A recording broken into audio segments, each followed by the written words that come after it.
আসলে আমি তো আমার স্কুলে গিয়েছি আমার পেশাগত কাজে। 10:30টার দিক দিয়ে আমি আমার টিচার রুম থেকে আমার হেড স্যারের রুমে পাশাপাশি রুমে যাচ্ছি। তখন টিচার রুমের সামনে দেখি আমার অফিসের সামনে দরজার সামনে 2-3 জন তারা জেনে আমাকে বলতেছে যে তুই স্কুলে আসছ কে? তোর স্কুলে আসতে বলছে কে?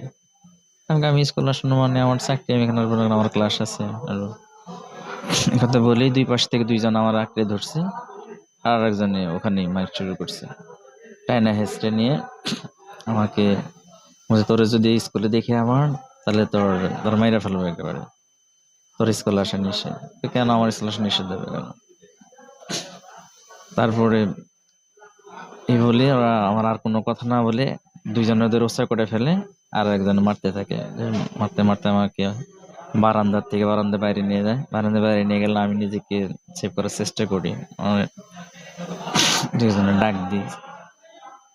তারপরও ওখানে আমার রেলিং ধরে থাকার চেষ্টা করি, কিন্তু তারপর আমাকে মারতে মারতে অফিসের বাইরে থেকে কেসি গেটের বাইরে থেকে আমাকে একেবারে মেইন গেটের বাইরে নিয়ে যায় মারতে মারতে। নিয়ে যাওয়ার পর তখন ওখানে আমাদের স্টাফরা যারা ছিল তারা দৌড়ে আসে, এবং প্রাক্তন 2-1 জন ছাত্র তারা দেখে আসে। এসে তখন